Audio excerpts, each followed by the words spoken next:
Hey guys, this is Whitney, and welcome back to another episode of Spastic Chatter. Spastic Chatter is a platform meant to feature those in the cerebral palsy community, and I get together weekly with individuals with CP, like myself, to have a sister chat, if you will, about what it's like living with this type of disability.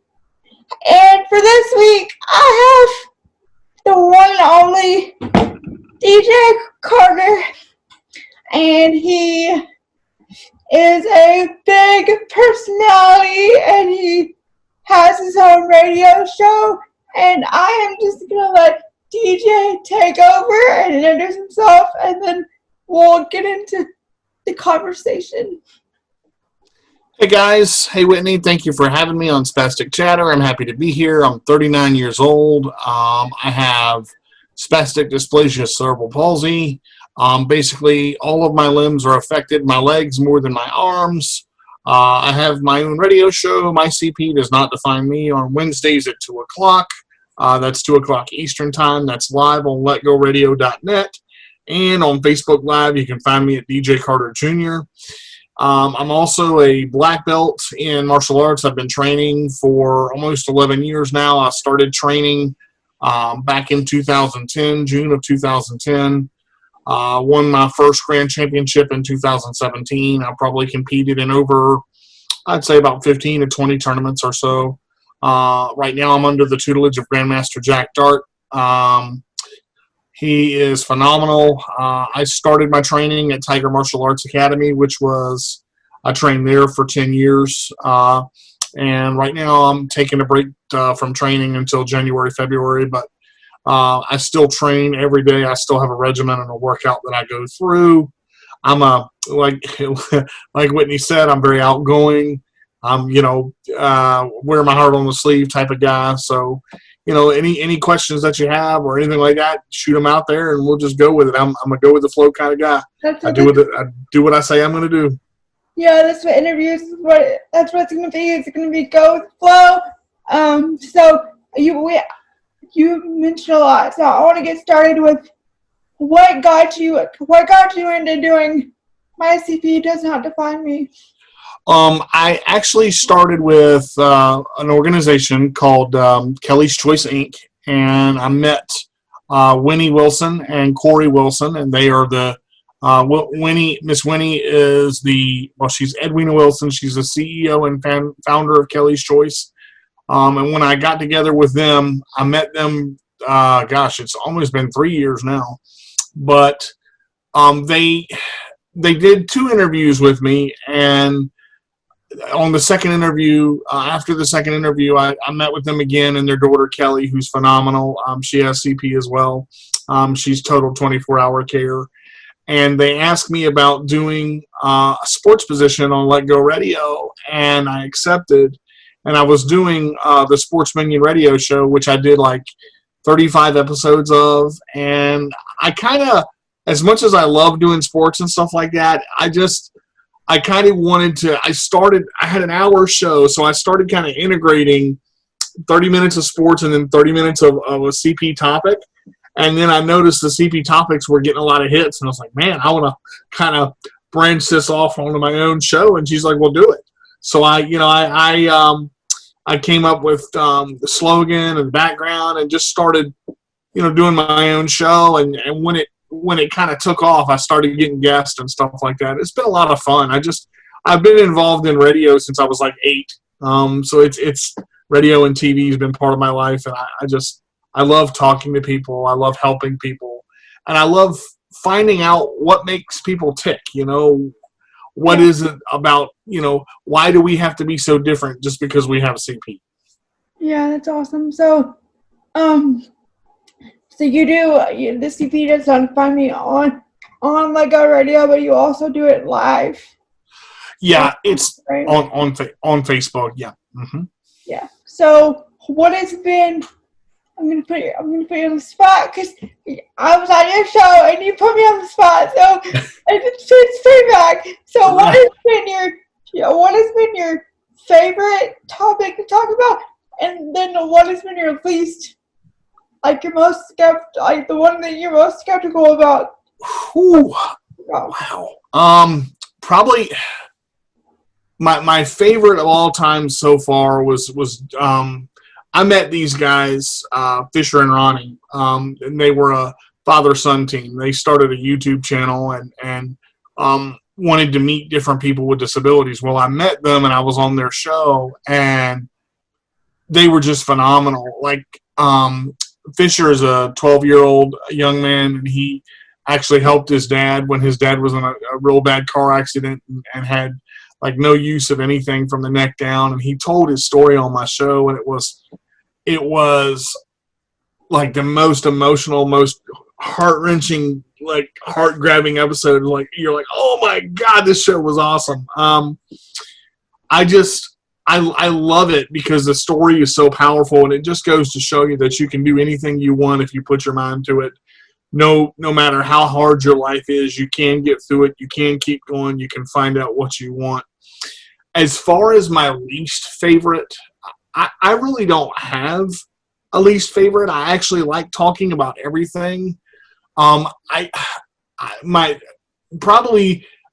least favorite was my very first show on My CP Does Not Define Me, because I was so nervous to have my own show and be like, you know, what the topic was going to be, but I forced it because it was just like there wasn't a freeness to it. It just didn't flow like it does now. So probably my first show was my. I think we talked about that on my episode of your show. It's like the first show, like we're so awkward, like we don't know what to do. Like we're like talking real fast, talking real quiet, and now we just don't.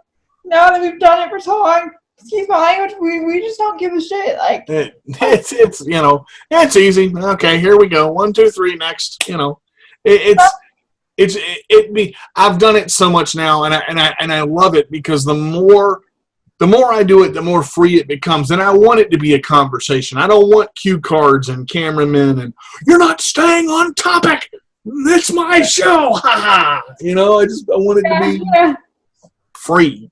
Yeah, because I find that when you're like free, like you said, that's when the best conversation comes about. It's like candid in a way. It's not so much right and thought out. So yeah, I totally agree. Yeah, it doesn't feel forced. Yeah, exactly. So I'm curious because we haven't really talked about this very much. We're going to talk about martial arts because I have not heard. I haven't heard very many stories about this, and I've known DJ for I would say close to a year. Yeah, a little longer, but yeah. A little longer, and I haven't heard any stories about your martial arts. So, how did you get into martial arts? Well, the funny part about it was, I had trained with an instructor when I used to live in Elizabeth City, North Carolina. I used to live in Elizabeth City, and he was working with me, and I was very spastic at the time, but he didn't have a lot of patience. He had his own way of doing things, and it had to be done a specific way. Hello, English. There we go, CP. All right. And it was more.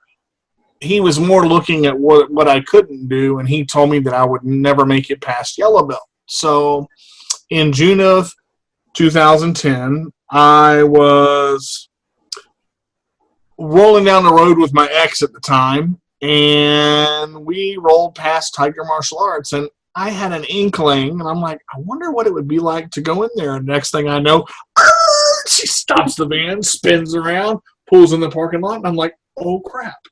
I didn't mean now. So she stopped, put the ramp down. I got out. I went in, and I'm like, hi, I want to take martial arts. And I basically, when I met the hunters the first time, I was scared to death because I was like, I wanted to do it. I knew I wanted to do it, but I didn't know how it was going to go. When I started martial arts, I was 302 pounds. And I was just like, I was a big boy. I was out of shape. And, you know, if I moved my arm the wrong way, I was out of breath. So in the first 6 months, I dropped like 40 pounds and just started training. And I was able to push myself in ways that I never thought possible. And I started wanting to teach, but I had to grow within myself first to realize that martial arts is going to be very adaptive for me. A lot of things are adaptive. A lot of things are changed. It's not as pretty and smooth and, flawless as people think it is. It's a lot of work, and you work your ass off, and you sweat and you bleed and you cry and you get mad and you want to quit, and then you start again and you can't quit because you got to get to where you want to go. Yeah. It was a lot. I'm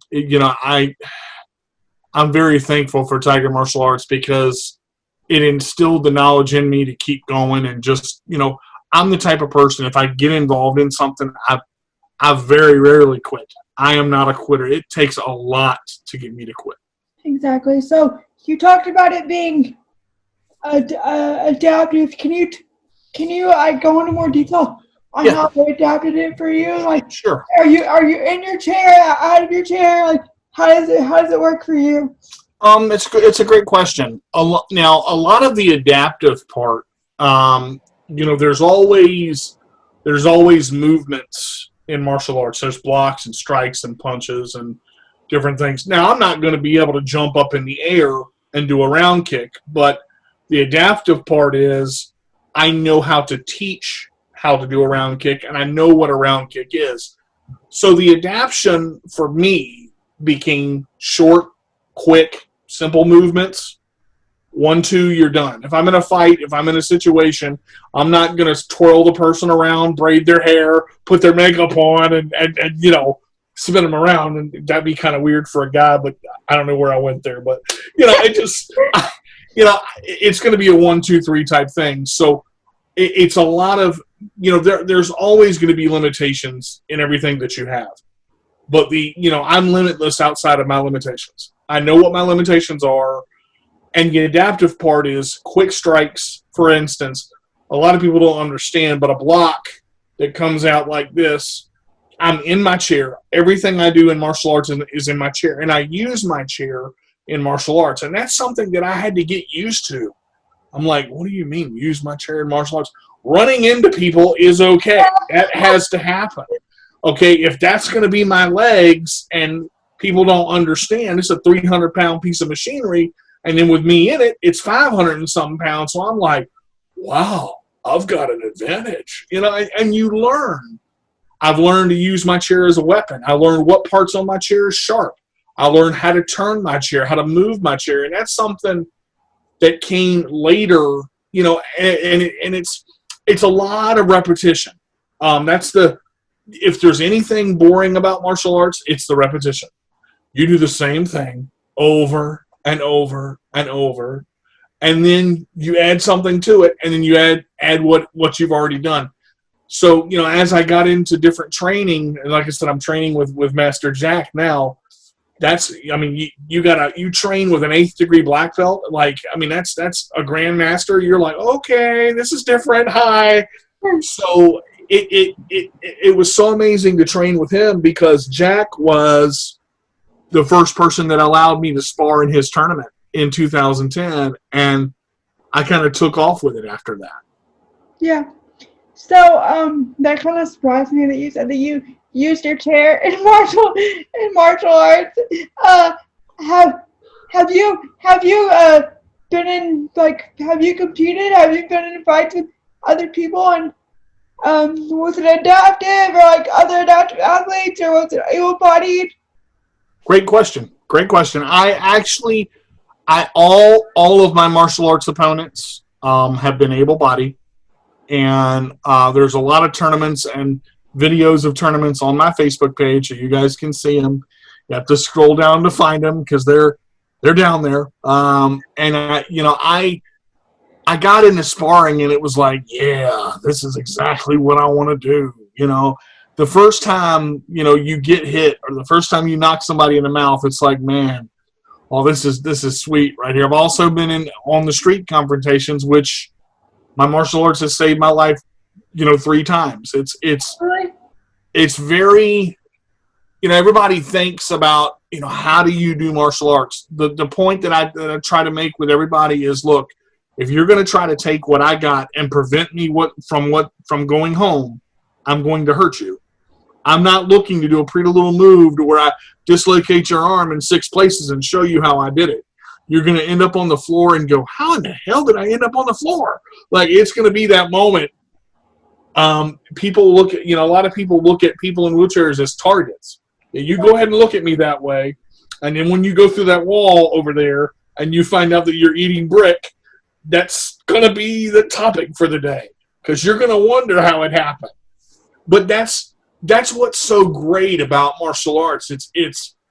I love teaching it, and that became my passion. As I was going through with Tiger, I started teaching, and when I started giving back what I had learned, that's when I became, wow, this is neat. I train so I don't have to fight. I hate fighting. Yeah. I like sparring. It's different. It's different when you're in a tournament. Yeah. Yeah.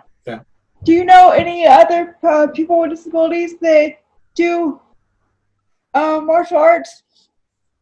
I actually know several people. I have a friend of mine that I used to go to camp with. He is a 3rd degree black belt. His name is Josh Goldstein. He is Josh Goldstein, actually. But it's he and I went to camp together, and he got into martial arts, and he started training, and we cohabitate, talk back and forth several times. He watches all my shows. We've talked to each other about, some of the tournaments we've been in. There are some amazing people. One of my best friends that I train with at Tiger, Mike Smith, has one arm, and he trains in martial arts, and him and I became great friends. So with martial arts, you go, like, I'm ignorant, so it's gonna sound that way, but you go from, it's like different colored belts represent the different levels that you compete at or whatever. Or yes. What. So you are a black belt. Black belt. So what can you, like, what makes you a black belt? Like, can you describe it, or is that just like something that? I can describe it. Yeah. So okay, here's how it works. Just to kind of give you a rundown. Each style has its own system. Okay. There is Taekwondo. There's Shotokan karate. There's Muay Thai. There's kickboxing. There's the Korean style. There's so many different styles. But in Shotokan karate, which is what I studied with Tiger Martial Arts, there are 12 belts. There is white, yellow, orange, green, first green, purple, first purple, blue, first blue, brown, first brown, Shodan Ho, and then black. Those are all 12 belts listed in a row. Now, you ask, what makes you a black belt? When you're in the early stages, you're learning a lot of the basics, okay? So as you get in through the light colors, the white, yellow, orange, green, and first green, you're learning a lot of the basics, and you're kind of tempered into this, you're learning how to do the blocks and the kicks and what everything means and where everything goes. When you start getting into the purple, first purple, blue, those you're learning a lot of you learn katas, which are forms, and that's, it's a form of imaginary fighting. But the way I like to describe it is it's a series of movements that you learn. It's an art form. It's beautiful. Kata is a lot. It takes a lot. There are specific moves that you do, and you have to, but you make it your own. You put somebody in front of you, and you do the combination of movements. But what makes a black belt is it took me 5 years to become a black belt. I've been a black belt since 2015. December of 2015 is when I got my black belt.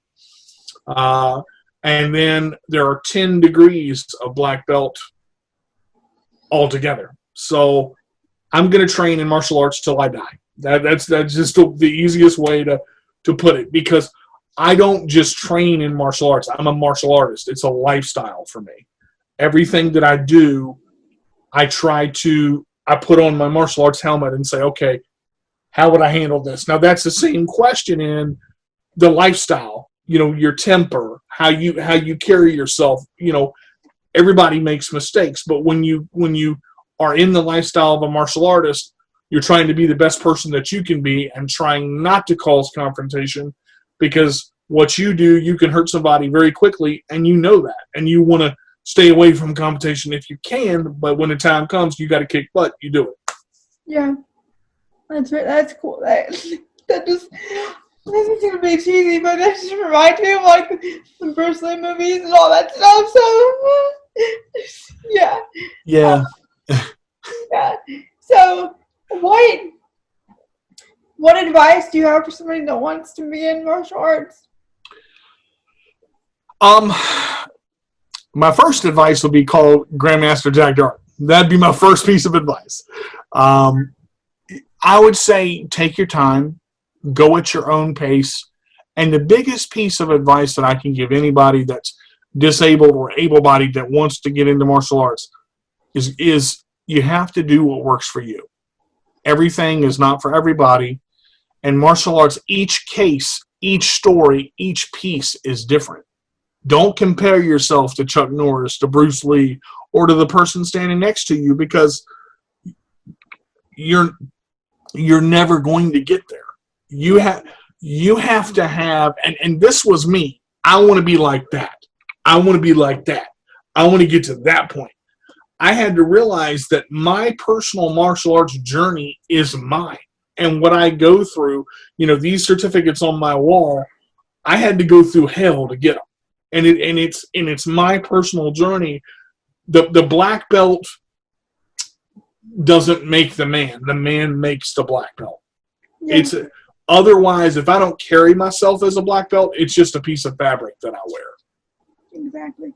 Well, I like how you put that. And like you were talking about how like martial arts is not for you. It's a lifestyle, like kind of like a state of mind. Mm-hmm. Not so much of like I want to go out and fight people. Like it's right. It's more of like a confidence thing. So I that was very insightful, because I was not expecting you to answer that way. So and a lot of people don't, because for them, and this is okay. See, this is what I mean by personal journey. Some people want to get in martial arts to lose weight. Some people want to get into martial arts to get in shape. Some people want to get into martial arts because they look good in the uniform. Some people some people just want to get into martial arts to compete in tournaments. Every journey for a person taking martial arts, because there's a difference in a martial artist and someone taking martial arts. When you dedicate your life to it, my instructor has dedicated his life to teaching people martial arts, and he is good at it.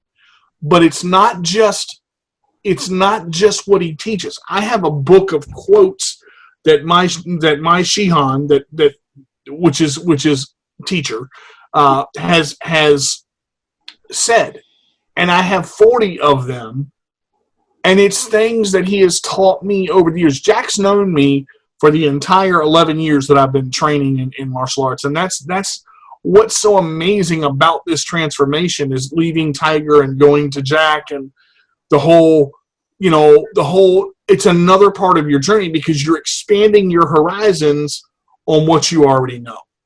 Yeah, that's very cool. I learned a lot more about you, DJ, that I didn't know before. So closing out the interview, where can people follow you on social media, follow your journey? Good Lord. Okay. You're ready. It's gonna be a lot. All right. So the easiest way to follow me is on Facebook, at DJ Carter Jr., and the D and the J is spelled out and spaced.